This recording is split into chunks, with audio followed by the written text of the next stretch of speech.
Chapter 11 Evolving Monsters. The wolves are showing no intentions to move. This could be bad. Are they planning on rushing at me with a death rather than servitude? Like how? Then it would be then it would become total war. They have no chance of victory, but we also wouldn't come out unscathed. Having come this far without injury, we'll definitely win, but I'd rather avoid further combat. Compared to earlier noise, an eerie silence fills the battlefield. The fang wolves have all focused their sight on me. I slowly begin to move. I don't know how they'll react to what I'm about to do, but this is at least necessary for them to recognize the death of their leader. I approached the leader's corpse. No one moved to stop me. Nearby wolves took a step back, and then I devoured the wolf leader using predation. That much is the right of the victor. Analysis has been completed. Ability to mimic the fang wolves has been acquired. Species-specific skills, supreme sense of smell, telepathic communication, coercion have been acquired. Great sage reported in my mind.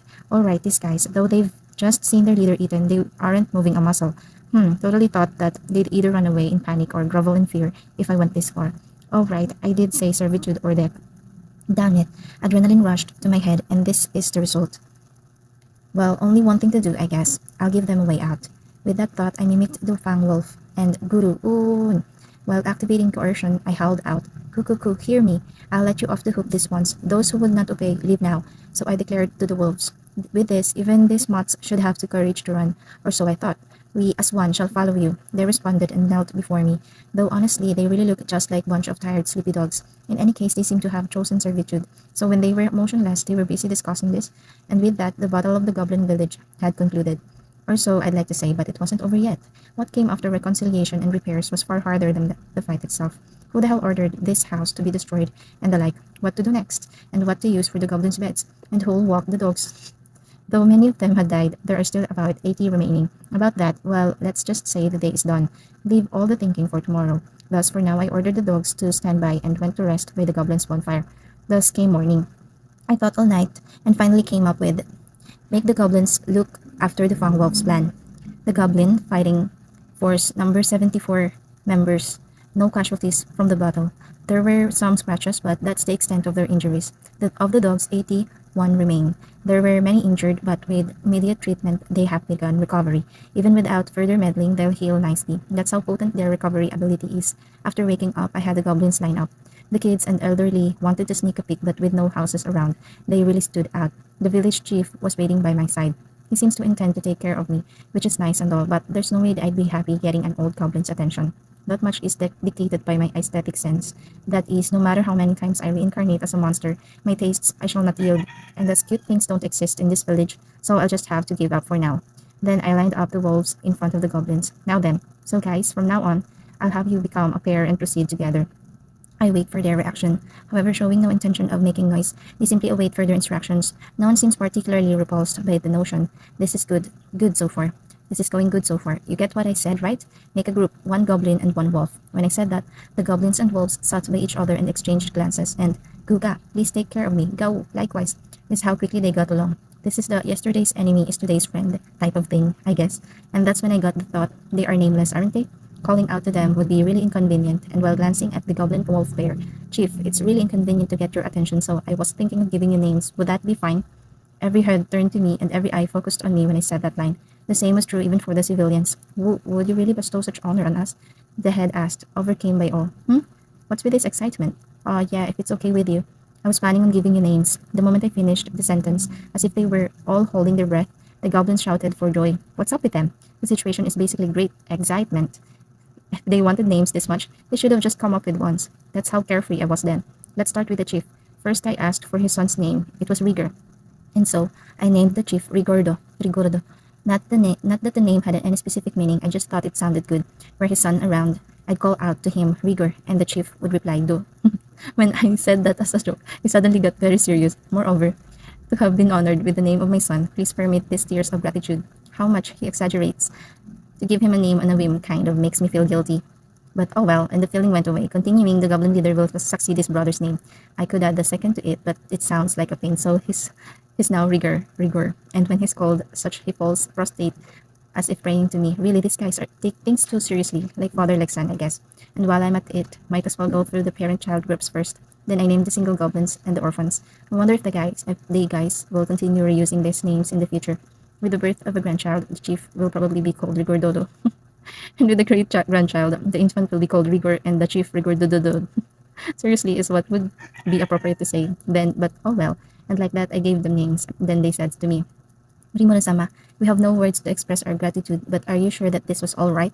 The chief Rigordo asked with a slightly flustered voice. What is? Oh, well, we do know that Rimuru-sama possesses great magical energy, but even so, to give out those many names at once. What's he talking about? I'm just giving them a name. Oh, well, no problem, I guess. And so I continued giving out names. It seems like Rigurdo wanted to say something, but I didn't pay attention. Having finished naming the goblins, I proceeded to the wolves. Their next leader is the previous one's son. He looks like his father, with that sturdy build and carries the same air around him. Looking at those blood-red eyes, I think of a name. That's right, let's go with kanji, with the kanji for Tempest. Fang, Ranga. I know my name sucked. I just took my family name and mixed it with their species. Well, it's good to give appropriate names. Those words I will not heed. At that moment, I felt the magical energy being sucked out from my body, and I was attacked by extreme lethargy. What the? I've never felt this tired since being reborn. Explanation. You have used magical energy beyond your capabilities, switching over to lowered activity state. Complete restoration predicted in 3 days. I am conscious. Since I don't need sleep, I can also hear Great Sage explanation. After which I finally comprehended the situation. I used too much magical energy, so I ran out of MP, huh? However, what caused that to happen? Had all the skills I used till now come bite me at once? But it doesn't feel like that's the case. Can't move my body. So lowered activity state is like hibernation without sleep. While panicking, Rigordo is nursing my body. In any case, there's not much they can do, so they just sought me by the bonfire, conscious yet inactive. So I was thinking about that phenomenon. My magical energy decreased when I was giving out names. Giving names uses up my magical energy, huh? Come to think of it, a lot of magical energy was used when giving the Fang Wolves leader a name. So giving monsters names requires magical energy. That conclusion took me 2 days to work out. This would be the cause of Rigordo's worries, wouldn't it? Wait a second, is it common sense in this world? Speak up. How would I know if you don't tell me? If I could complain, I'd be screaming my lungs out. Well, if I could move my body, I'd complain, screaming my lungs out. Who said such a thing? But anyways, when I stopped moving the goblins, of course, got worried. And a fight started out about who'd be taking care of me first. What the hell are they doing? Stop joking around. I can do without a goblin harem. Was basically treated like a divine ornament that blessed those that stroked it. And so 3 days passed. Complete recovery. After having run out of magical energy, aggregate amount of magical energy and magic power seemed to have increased. Magic power allows us to operate. Magical energy is what we utilize. Somehow I seem to have understood it, I think. So to summarize, what doesn't kill you makes you stronger type of thing. Should I experiment? Is what I thought, but I decided against it. I don't see a particular reason to do it, and dying during the experiment would be sad. For you see, I have already crossed that line. If you let down your guard, you die, so I learned. Now then, having noticed that I have awoken, the goblins immediately gathered. The Fang wolves too entered the village. That being good and all, but what's up with this? You guys, you're huge. You're huge. Yes, goblins are normally 150 centimeters tall. However, they are at least 180 now. The guy in front of me is over 2 meters tall, 6.5 feet. The Fang wolves as well. Their olive brown fur has turned jet black, giving off a charming shine.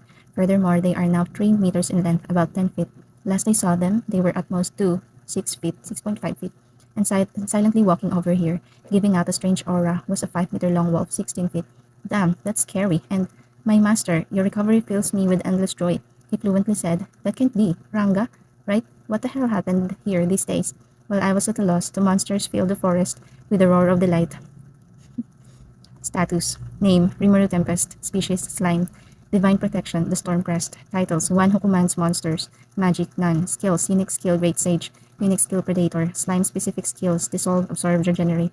Extra skill, Water Manipulation. Extra skill, Magic Perception. Acquired skills, Black Serpent, Heat Detection, Noxious Breath. Centipede, Paralysis Breath. Spider, Sticky Thread, Steel Thread. Bat, ultrasound waves, lizard, body armor, wolf, supreme sense of smell, telepathic communication, coercion, resistance, thermal fluctuation, resistance EX, physical attack is resistance, pain resistance, electricity resistance, paralysis resistance. End of chapter 11. Chapter 12, preparing our environment. The monsters really grew these past 3 days. How shocking. This is what you call evolution, huh? Does receiving a name prompt evolution? Come to think of it, Bildora had mentioned something about names. Something about nameless and named monster. I see, for a monster to get a name is for them to become a named monster, so their stats increase. And the result, evolution. I see, that's why they were jubilant.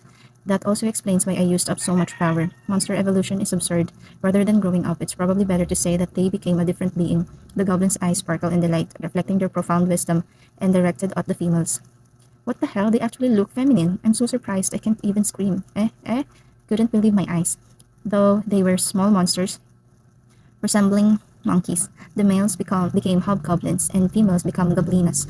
Thus they evolved. According to what Rigordo said, they heard the voice of the world. This is a great and rare evolution that I've heard legends about, is how excited he was when he told me about it. The goblin females used to be covered from head to toe, but due to the evolution, some particularly voluptuous parts are visible. The wolves are jealous of your figure. It's a joke, I can no longer say. The males are certainly happy, and they aren't wearing much either. I guess of the three necessities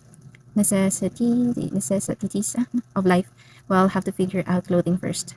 And then there's the Ranga problem. He's been so happy with my recovery that he doesn't leave me alone for even a second. And while I can say I don't like the soft fur, I'm more of a cat person. Don't get me wrong, I don't hate it. So Ranga, I only gave you a name, so why did the rest of the pack evolve?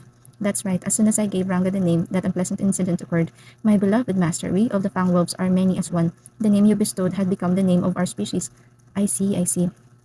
A shared name, so everyone evolved. According to him, the previous alpha did not favor this principle. If he had, that battle might have gone a little differently. Oh, and with regards to that, Ranga seems to have secured his leadership in the pack, and thanks to that, the species changed from Fang Wolves to Storm Fang Wolves. So to summarize, they've gotten stronger, is what he wants to say. Seems like he wants to be praised, so well done, and he happily waved his tail. As you'd imagine, if a 5-meter monster starts waving his tail, he'll be blown away. Funnily enough, a scowl is enough to make him dejected. The problem, however, was in the wolves. Care. Since becoming pairs, the wolves and goblins live together, or rather, for lack of housing, the goblins use the wolves as pillows. Clothing is an issue, and so is housing, so what to do? There was a mountain load of food in front of me. So with regards to the nourishment that answered any concern, it seems that at the same time as I ran out of magical energy and everyone began to evolve, and after it finished a day later, they decided to celebrate together. However, as I was still continuing my recovery, they only continued to gather food. So during recovery, although I could feel being caressed, I could not sense either the evolution or the party preparations. Lowered activity state makes me surprisingly defenseless. Have to be more careful. However, to wait for my orders, even in that situations, that is praiseworthy. It seems that their intelligence increased during the evolution. Perhaps the spirit is affected greater than the body. Originally, the goblins would hunt and gather the food and so survive. Now, with the wolves' help, their habitat has greatly increased. What is more surprising, however, is that the goblin wolf pair can use telepathic communication. They have become the wolf riding goblins. Thus, the wolves no longer are just an addition to our fighting strength. Goblin, a monster which had never won before, has now become an expert hunter, and the amount of food they procured over 2 days is the proof. However, there is a problem. Life dependent on the fruits of the forest is rather uncertain. I'll have to teach them crop farming sooner rather than later. I guess I need to start by looking for a good crop plant. Maybe rice. I'll keep an eye out. For now, let's just thoughtless enjoy the party. And so that day, in celebration of their evolution, the battle's end, my recovery, the banquet continued long into the night. And the sun rose again. Everyone had gathered. There are many things to do today, but I must first convey the most important matter. That is, the rules of this village. Those must be decided in the very beginning. Any community requires rules, a natural notion for the Japanese people. A rule is something that protects, not something that is protected. Some adults, me included, used to joke like that, but that is currently unimportant.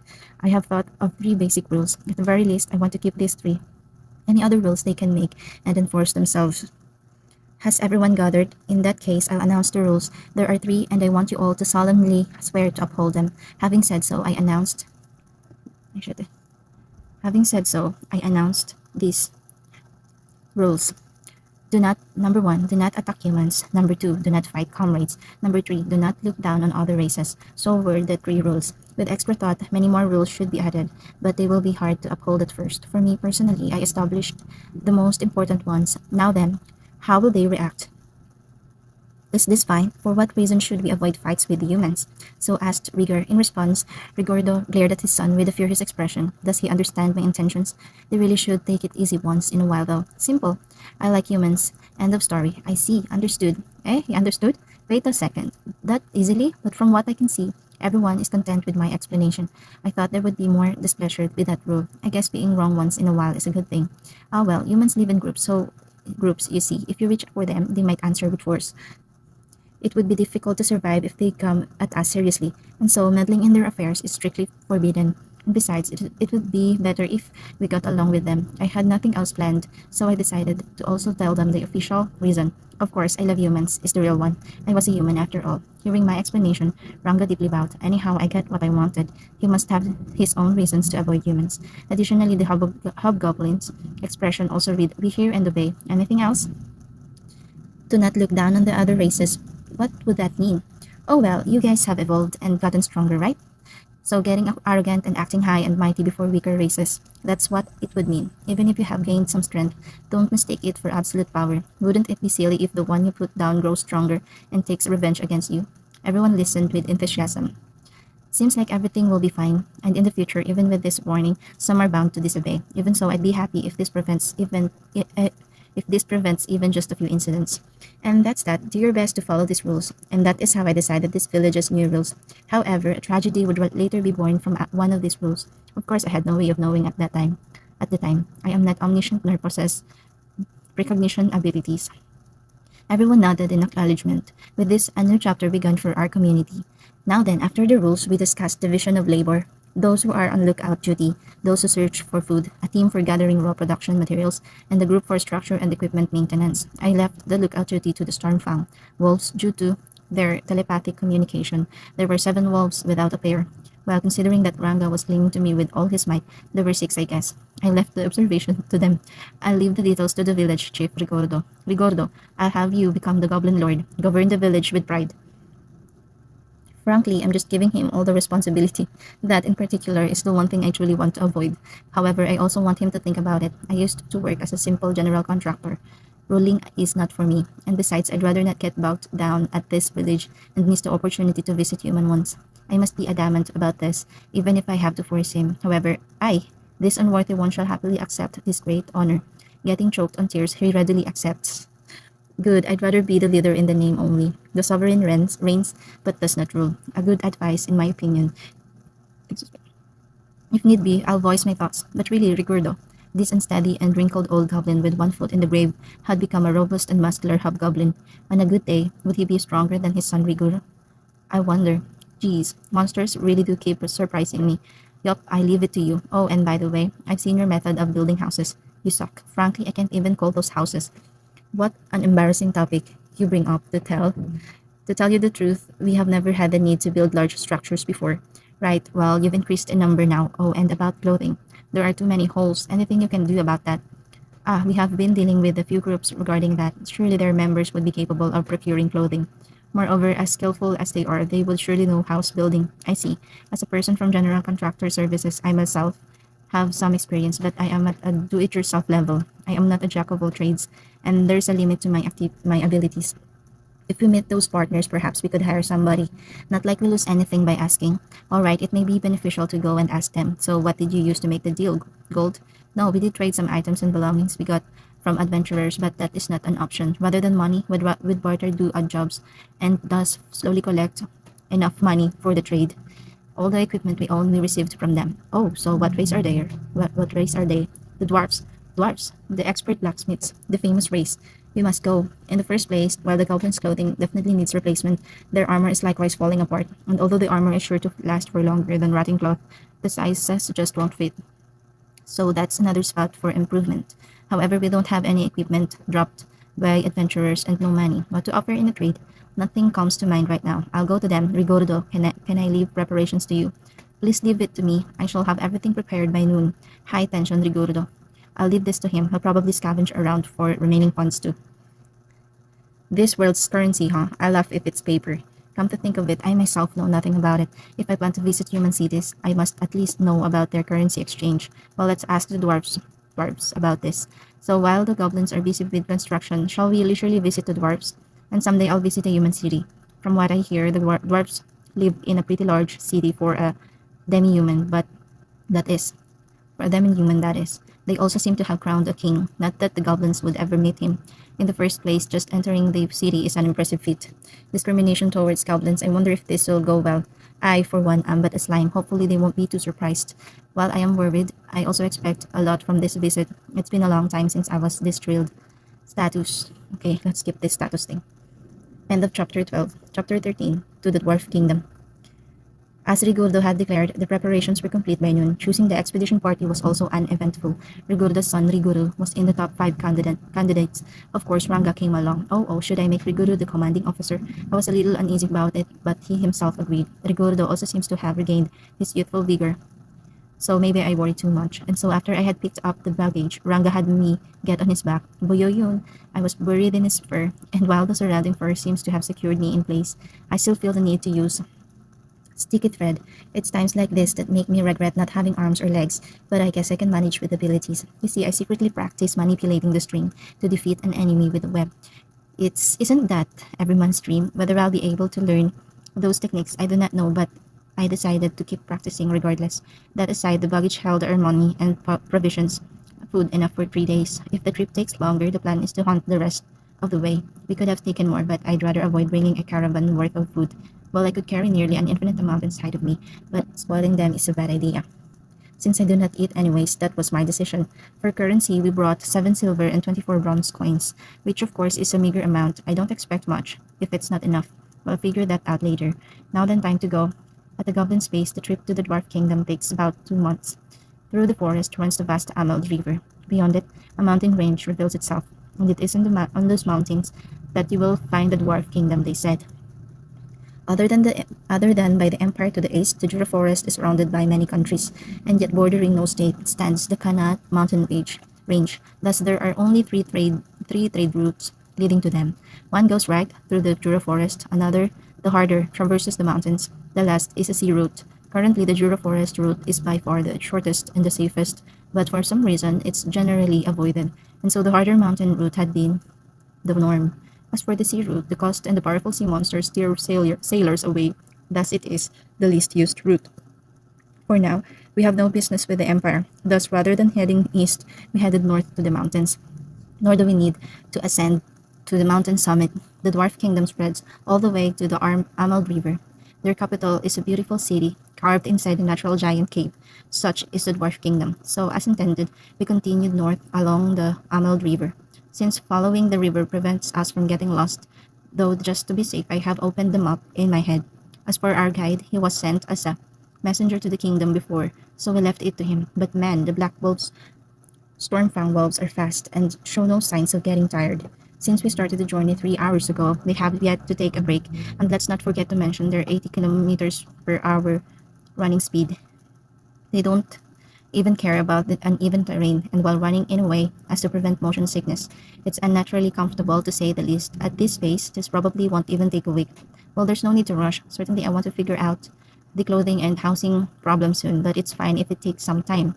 Oi, you don't need to push yourselves this much, is what I called out. But for some reason, the speed increased. At first, I thoroughly enjoyed the breeze generated by these faster than a motorcycle wolves, but that got boring soon. More so, considering that it's difficult to have your words heard at this speed, but I have telepathic communication.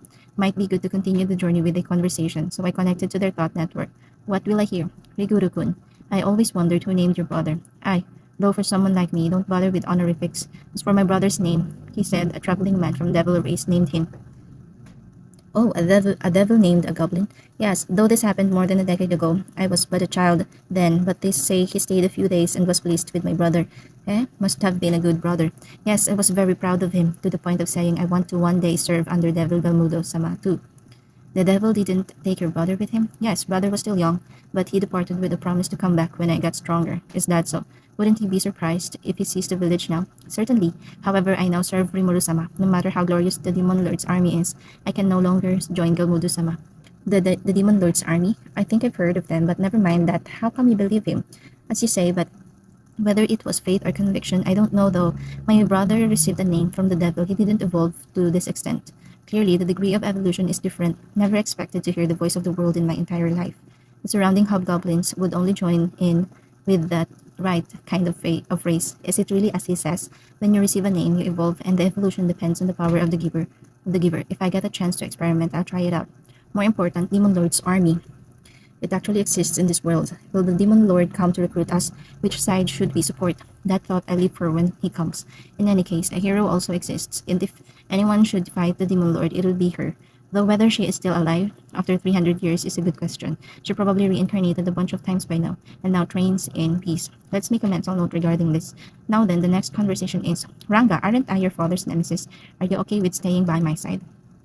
Is how I asked the Black Wolves. Honestly, that thought had never crossed my mind. Whatever the fate of the monsters naturally rests on the outcome of battle. Thus, regardless of the war, the winner proclaims his justice. The loser loses all. And so I, who had been forgiven by you, my liege, and have even been bestowed a name, I feel but gratitude towards you. Is that so? Well, if you ever desire revenge, come at my any time. Fufufu, since evolving, I can think more clearly. And unlike during the battle, I know if you had faced us seriously, we would have been massacred, and our dearest wish to evolve would have crumbled like house of sand. Our eternal loyalty belongs to no other. Seriously, this guy. Yes, had I mimicked the black serpent, I could have laid waste to all living things, but I didn't want to resort to that. Ranga holds too high of an opinion of me. Well, not that his misconceptions hurt me in any way, so you understand you have grown. I am unworthy of such praise. Thus, the conversation ended with a nod. However, I did kill his parent. No way I'll believe that he holds no grudge. If Ranga ever does come for revenge, I'll gladly face him. Until then, he just needs to grow stronger. Right now, no matter how I look at him, he's at most as strong as the Black Serpent. And that's how we continued our journey. Thus, without getting attacked by monsters or other incident, we comfortably continued on our way. Every 3 hours, we'd take a 30-minute break. After 14 hours, we'd take even to 7 to sleep. I did say, aren't we rushing too much? But we are fine due to evolving this much can hardly tire us. Thus answered Riguru. Please do not worry regarding us. Unlike you, our liege, we do require sleep, but not many hours. Furthermore, we do not require frequent meals and will not weaken when lacking them. And so added Ranga. Looking at others, their words seem to prove true. At this rate, the one who does the least, me, seems to whine the most. Well, if everyone is fine with it, I guess we can continue at this pace. We'll be running 12 hours a day. Aren't these guys tough? And on the evening of the second day, while having dinner, by the way, Gupta, how much farther is it? Introducing Goblin Gupta. I am happy that you asked this unworthy one. Please pardon me, should I be mistaken, but we should reach them by tomorrow. The mountain is close by. Seems like being asked by me made him both nervous and happy at the same time. He didn't bite his tongue, did he? That's how nervous he seemed. But indeed, most of the mountain is now in sight, compared to not seeing it at all yesterday. What terrifying speed we travel at. On that note, by the way, and I know it's a sudden question, but why did you travel to the Dwarf Kingdom? Should their merchants stop by once in a while? I asked that question. When I asked Rigodo about the Goblin Country, he also discussed something about kobold traders. So what could have prompted them to make this 2-month journey? Yes, it was about magic weapons and armor. Dwarves tend to buy them at a high price. We were paid in equipment, so we helped the peddlers bring it back. And besides, not one of us could use that equipment. I see, so they sometimes sold the equipment carried by adventurers, and thus they were left without appropriate equipment, yet they sold it to kobolds who couldn't even properly estimate its value. In the first place, the goblins could kill a lost beginner at most. Can't expect him to have gotten their hands on anything good. But who would expect the dwarfs to make goblin armor? They may be a surprisingly kind race. Hopefully we'll proceed on friendly terms. Actually, let's just form a partnership. Thus, since we started the journey, 3 days has passed. The beautiful city carved within this mountain range, wrought by nature, the natural fortress, the warrior country Dwargon. We had reached the dwarf kingdom. Status. Okay, status. Let's skip this. End of chapter 13. Chapter 14. Trouble. The military nation Dwargon. It was the kingdom of dwarves. 1,000 years had passed since the first generation dwarf hero, King Guran, Dwargo, had built this country. To this day, the country had been protecting as well as developing its history, culture, and technologies. The current king, Gazelle Dwargo, was part of the third generation, dwarves, that but possessed a similar aura to that of his grandfather in his younger days. He was renowned as a great hero and celebrated as a wise king for his impartial rule. The land was governed by one such a dwarf. As a free trade town, it was the center of trade between all kinds of races. Therefore, the town kept a policy of absolute neutrality. Within this town, the wise king would not tolerate violence. Even the empire in the east avoided open aggression with the military nation Dwargon. Needless to say, this was a favorite topic of conversation among adventurers. The dwarves were known to be such ferocious opponents that there was even a saying, go against a dwarf once, there won't be a second time. Their reputation as a military nation was not just for show. In battle, a wall of heavy infantry would defend the army magic corps. The opposing enemies would be totally annihilated by the powerful magic attacks before even managing to break through the infantry wall. During these past 1,000 years, the might of the dwarven army that boasted of invincibility had always remained famous, and the factor which supported their claims, it was none other than the equipments they produced, using their technological strength. The weapons and armors they crafted, using their cutting-edge techniques, far surpassed the quality of ordinary goods. Therefore, rather than quarrel with the dwarf race, people chose to create friendly ties. For this reason, even if one were to encounter demons in dwarf territory, there was hardly anyone who would foolishly cause conflict. Their capital was a place where humans and demons mingled. It was truly one of the strangest lands in the world, not to mention, while the capital positively overflowed with tools of war, it was still a country that was able to enjoy peace. The fact that the arms dealer stronghold was the farthest from causing strife might have been in a way ironic. In front of the entrance, there was a large line of people entering. There a large gate was built that was big enough to completely block the naturally formed Great Cave. The only times the gate was opened was on the occasions when the army needed to come and go, and only once a month at that.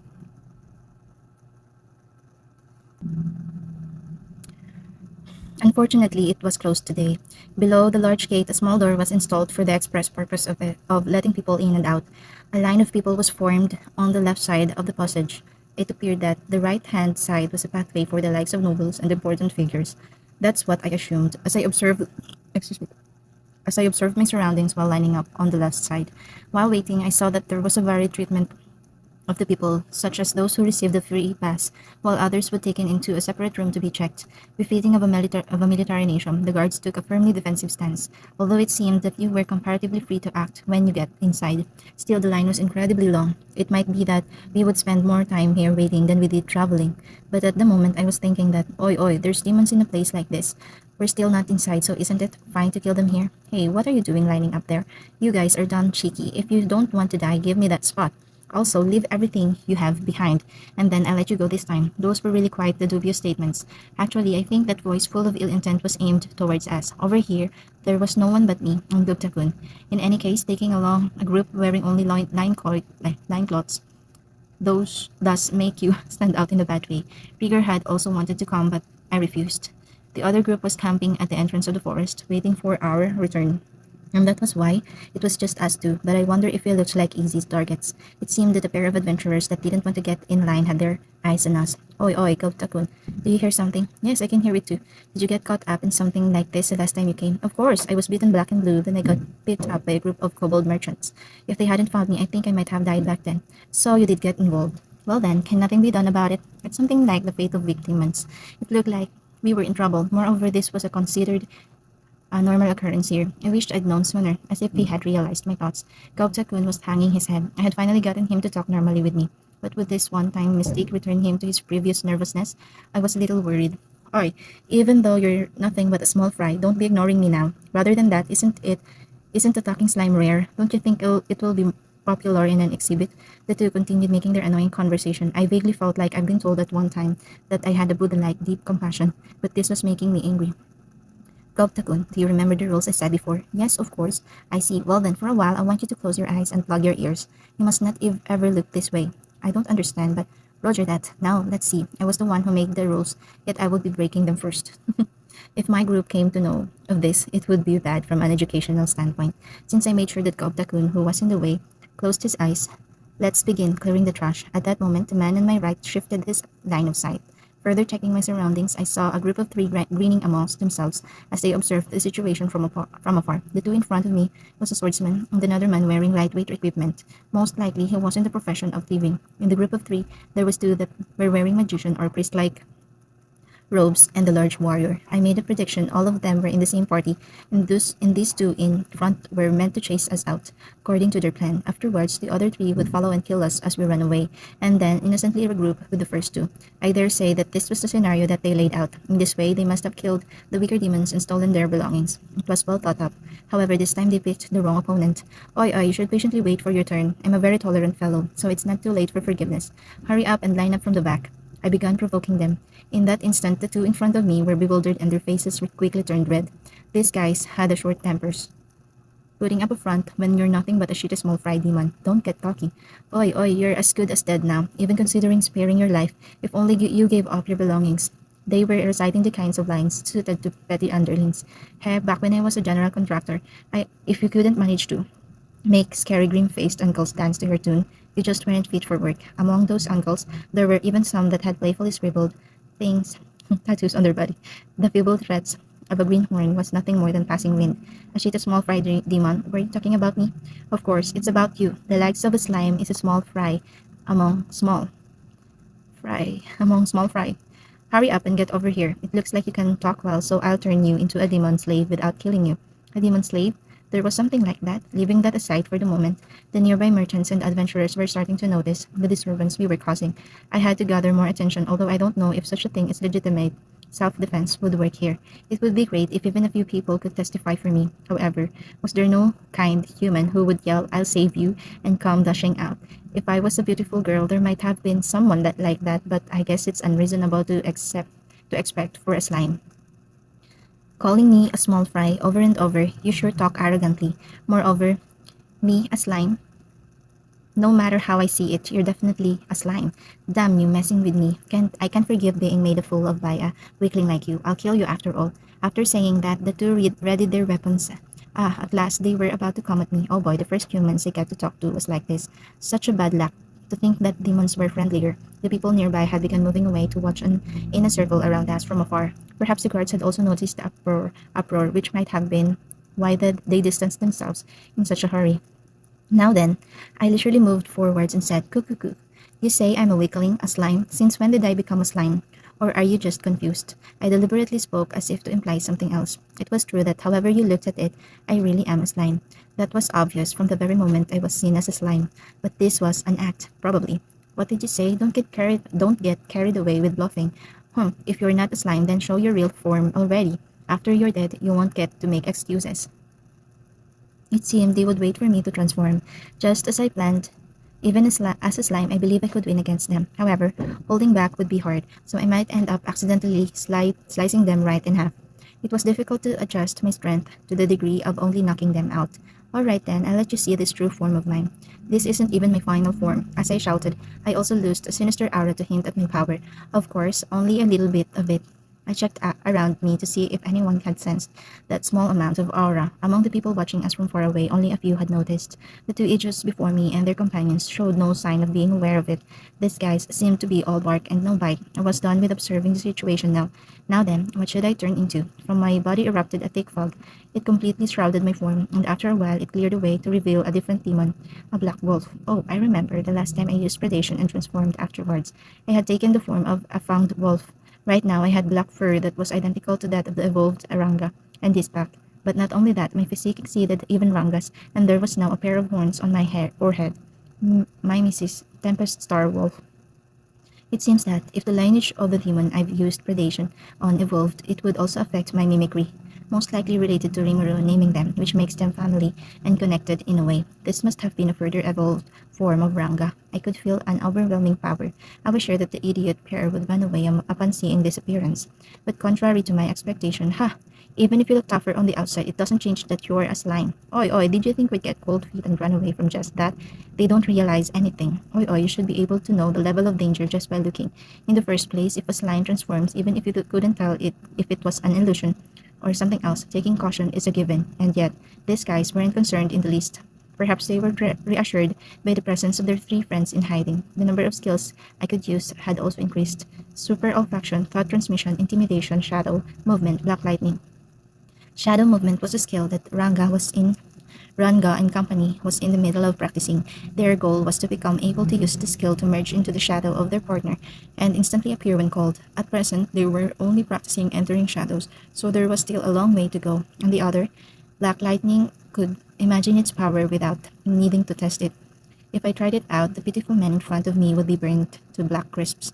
But since my predictions were rather poor, their conditions may turn out even worse. This being the case, there was no skills to use. If only intimidation would work on these morons. In a way, aren't idiots invincible? Anyhow, the end result was that I only managed to terrify a few of the spectators out of their wits instead. Oh boy, I don't care anymore. This is too tiring, so just come at me. If I let them have the first strike. If I received damage while mimicking, what would happen? On one occasion, I had experimented on that question while in lizard form. I found out while continuously receiving attacks that when a certain amount of damage accumulated, the mimicry would wear off.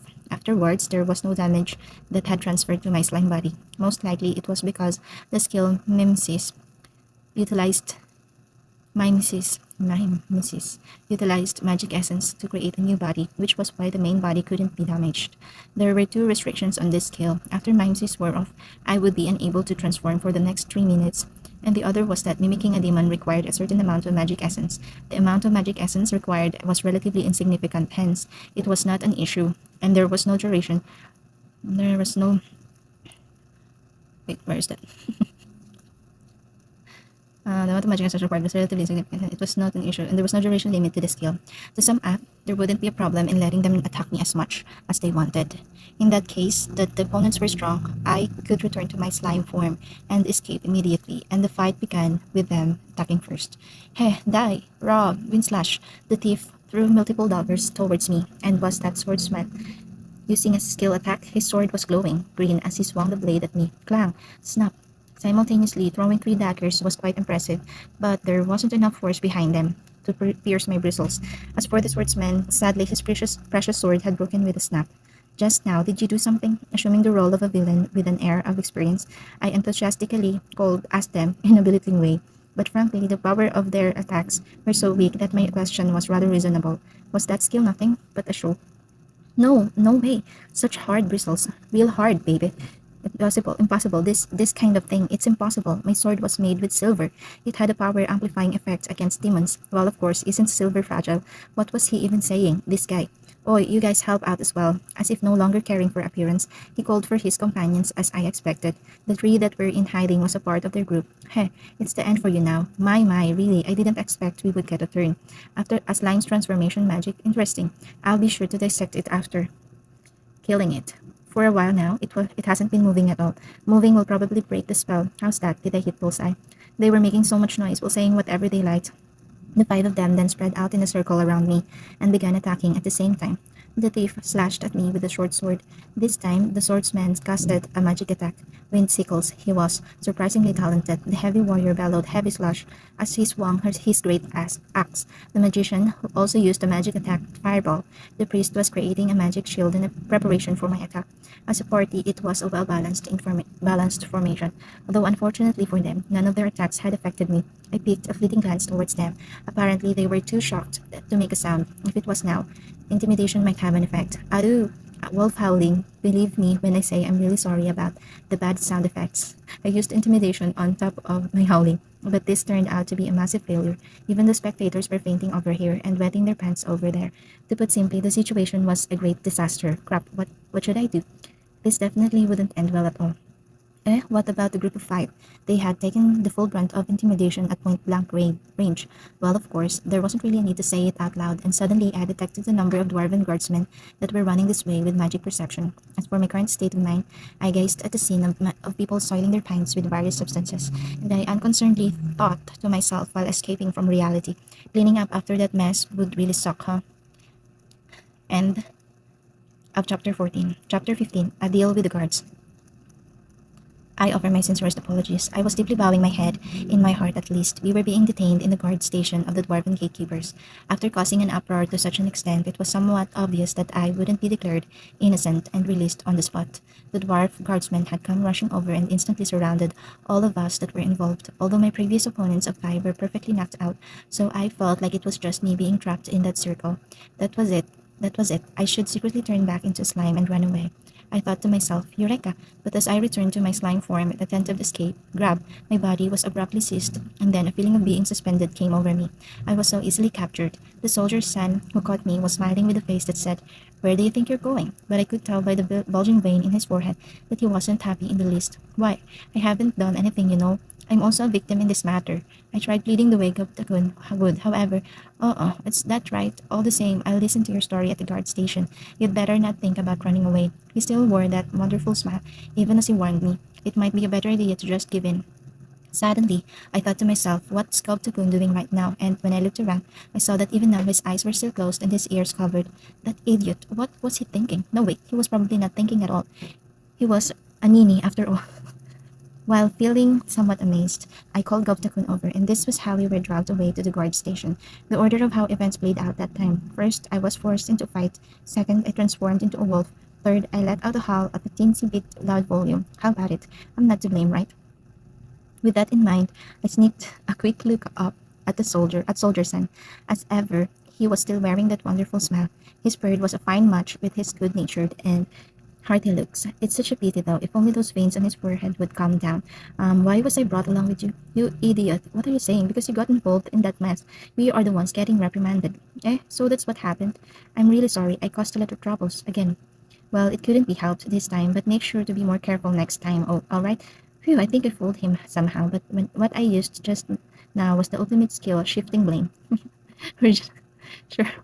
Original text. I'm pretty sure it has to do with controlling blame, but not completely sure. If you know what it means, please let me know. This was an advanced social technique which you could master only after many years of life's experience. The trick was to not let the other party suspect you. It was considerably difficult to use. If you're wondering what that accomplished, the guard's mood got a little better, I guess. Moving on. Actually, while I did jokingly recount how the incident had occurred, it was mostly quite accurate.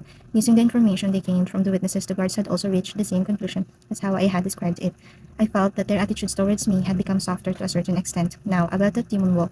What was it? Asking the question was the soldier's son, who was in charge of the investigation. What did he mean by what it was? The name of its species. Let's see, the name of that wolf species is not that. I don't need to know the name of its species or anything like that. Why did that kind of demon appear in that place to begin with? Where did it come from? And where did it go? Speak of everything, you know. Although I told them I transformed into the wolf, it seems they don't believe me. As a rule, heroes hide the fact that they can transform, but I'm no hero. That was why I had openly talked like a chatterbox, and yet, no, now, see here. I'm telling you that it was me who transformed into that wolf. Ha, really, I get that it's rare for a slime being able to talk, but transformation? Wait, then should I show you? I can do it? Well, whatever. However, let's say for our argument's sake that the wolf really was you. Why can you transform? Aren't you a slime? Eh? Confronted with such a question, how should I reply? Honestly, answering, it's a unique skill. Would be a foolish move if I did. That if it would put me on the same level as Kabtakun. Think, come up with a good explanation right this moment. Me? To tell you the truth, a magician cast a curse on me. I think it was done out of jealousy for my talent. Back then, I was a user of illusion magic. Cursed by a magician, you say, and, well, right, I had learned a number of illusion spells and was fully focused on studying, but an evil magician changed me into a slime. Right now, I'm on a journey to find a method to break the curse on me, and that's how it is. How did you come to meet this evil magician? Why were you not killed, but instead cursed? Ah, it would have been so nice if he took everything at face value. His persistence was almost annoying. Well, it was reasonable, I suppose. If he believed me just like that, I would consider him no better than the goblin. And from then on, a seemingly never-ending 2 hours passed. It was a time of non-stop offense and defense, questions and answers between me and Soldier Sun. The passionate exchange of words between the two had gradually given shape to a never-before-heard-of story. A story about a certain beautiful girl who was cursed by an evil magician and turned into a slime. It didn't mean for it to turn out that way. But in the midst of responding to every one of Soldier Sun's pinpoint questions, I had given birth to an exceedingly strange story. In the story, I was the young maiden who was a prodigy of transforming and illusion magic. She was cursed by a witch and was on a journey to break the spell, so it went. You may ask, how did it come to this? Whenever I had mentioned something odd, Soldier Sun would mercilessly tackle it in the name of cross-examination, and in the process of fixing up my story enough to make him say, so that's how it was. It was already too late. Me and Soldier Sun, at the end of it, we had exchanged looks, full of a feeling of accomplishment, though I had no eyes. No words were said, but our feelings got across to each other. All right, the written evidence, though the content is nonsensical, is completed. Thanks for your cooperation. By the way, what will you do? Slam. It's terrible. Down at the mines, An armor Saros appeared. They say that several miners who were picking ores have already been injured. What? So has this armor Saros been put down yet? There's no problem there. Just now, a suppression unit has been sent over. But those who were wounded are in bad conditions. I don't know whether it was for war preparations or something else, but everything related to medicines have been sold off, and it seems they won't bring out the emergency stores in the castle. Are there no healers? That is, you know that no to mine magic ores you need to go deep into the caves, right? At the moment, all of the capable healers are away, escorting the miners, and the only ones available right now are greenhorns. What did you say? It appeared to be a serious situation, and they've completely forgotten I was there. I thought to myself, if there are emergency supplies in the castle, bring them out. Restorative medicine, huh? Although I have them, what should I do? Oh, mister, I've decided to hand them some. As for why I would do this, it's not like I thought maybe building a good image of myself would prove my innocence in the earlier incident. It's absolutely not like that. Saving lives is a natural thing to do.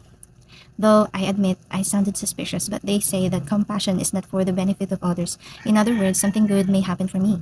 What is it? I'm busy right now. The investigation is finished now, but I can't release you yet. For a while, you'll be waiting in this place. No, not that. It's about this, you see. I took out medicine from a packet, or from their view. I simply spat it out. Ah, what's this? It's restorative medicine. It's of excellent quality, good for drinking, good for applying on wounds. Excuse me. Huh? Why would a slime like you be holding onto something like medicine? Hey now, where did my second story of a young maiden from before go? Just now, I was completely treated like a slime. As expected, he was also going along with the flow at that time. While putting that aside, that doesn't really matter, right? Please try using it. How many do you need? 6 people were injured, but will you have enough? The young soldier Sen that had come to report the situation was glaring at me with suspicion. A demon giving you medicine. If it was me, I wouldn't take it. See, no matter. Don't leave the room. We're going now. But Captain, that's a demon, you know. Quiet, we're going. Hurry and lead the way. While saying that, the bearded soldier who was called Captain snatched the 6 medicines I had taken out and took off running. Although we never had a proper talk with each other, I think he decided to trust in me. He seemed to be a good person, just like his appearance, though it was surprising that he was a captain. Is it over now? It was Gupta who was asking. He had been silent right from the beginning of the interrogation, only nodding the occasional agreements to my claims. It's not over yet, but well, let's see how it turns out. Roger that. From then on, we waited in a completely spaced out state of mind. Occasionally, among the soldiers that were coming and going out of the guard station, a few would stare at us in confusion, tilting their heads. We had spent an hour waiting. I was practicing my control over spider threads to kill time when I sensed the footsteps of the returning captain and his men. Stopping what I was doing, I went back to the waiting room. Gobta Kun was sleeping there. This guy, unexpectedly, he might actually be an amazing fellow. You saved us. Thanks. Entering the room, the captain said thanks while bowing his head. Also with him was a group of miners that had followed behind. I heard you were the one who gave the medicine. Thank you. To be frank, I was on the verge of losing an arm and not being able to work anymore. Really, thank you. Dot. The miners were all expressing their appreciation in turns. Oh, there's one guy left. Why wasn't he saying anything? Well, I've probably received their feelings of gratitude. A while passed, and the miners had all finished what they came to say and left already. Before I had noticed, the sun was already going down, and it was getting darker outside. After that, the captain and I shared another conversation. This time, I didn't hide anything from him. The 5 people from the previous disastrous incident turned out to be adventurers that were part of this country's Freedom Association. Apparently, they were talented individuals but were quite well known for their troublemaking. Without holding anything back, the captain had laughingly said, that ought to teach them a lesson. He also informed me that while it was already confirmed that we didn't do anything wrong in particular, but taking into consideration the feelings of the bystanders involved in the incident, there was no choice but to detain us. I found out that the damage report was never made, but really it was understandable. Making a complaint saying, I want compensation for my soiled underwear would be extremely embarrassing. In return, I also told him of our circumstances. For the sake of reviving the Goblin village, we needed clothes, weapons, and armors if possible. I also wanted to hire a capable advisor for the village and so on. The captain had listened attentively throughout it all with keen interest. When the other guards learned of our situation, they had begun talking to me about all sorts of things. Even Goptakun was besieged with questions from all sides, having to constantly reply with a bewildered expression. And like that, the night passed. The next day, we were still staying at the guard station. Goptakun was borrowing the resting room. He must still be asleep. Since I didn't need sleep, I was already out in the backyard gazing at the scene of the guards training. Some were practicing swinging their wooden swords or more like logs. Others were exchanging light blows in a spar, while the rest were working out by running.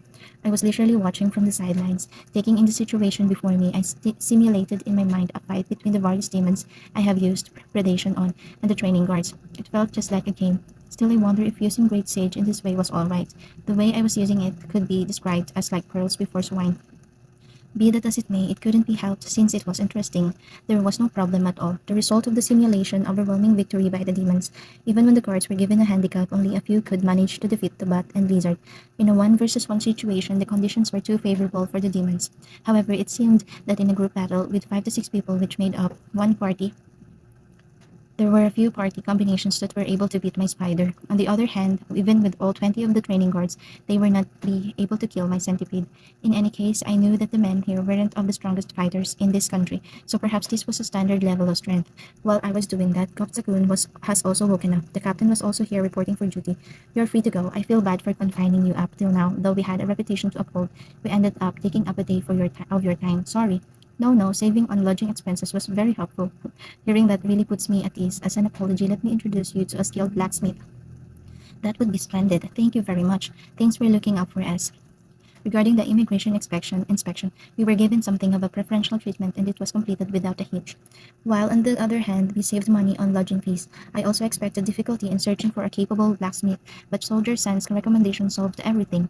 Looking at it optimistically, nothing good but things had happened to us. But in return for that, was there a hidden catch to this? When it came to things hidden beneath the surface, videos were all I liked. Meant to be upon of underground videos, pirated videos, because under the guise of something good there was something bad, and underground videos are pirated videos, and pirated videos are bad, and forget it. Asterisk, asterisk. It could also be about porn. I'm just saying. If you still have any of those medicines remaining, I want to buy them. I see now. I did hear about it yesterday that somehow supplies on medicine were low. Seeing as I have a huge stock of medicines, it would be fine selling them. But I didn't know the market price for them. What to do?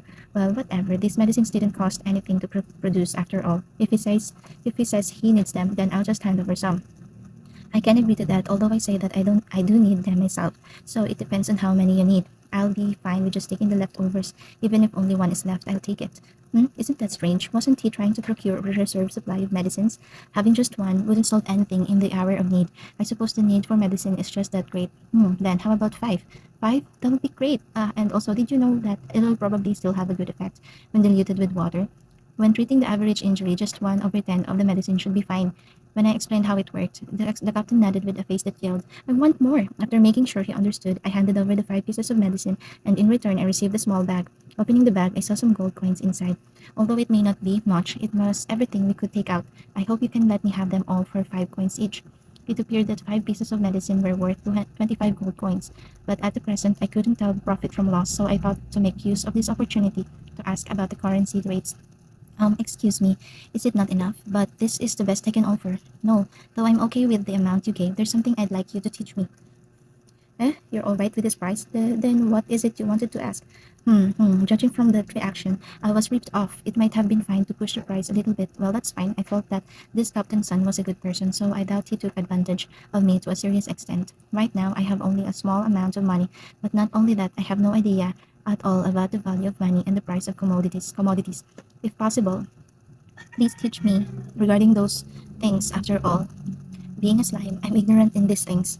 My current manner of speech was totally contradicting yesterday's story of a young maiden. At any rate, both of us had never really believed in that story in the first place, so no problem there. And so, like this, we had a conversation before departure that lasted so long that it wasn't until after eating lunch that I was ready to say, now we depart. I couldn't taste anything, but nonetheless, it was a good meal. End of chapter 15. End of chapter 15.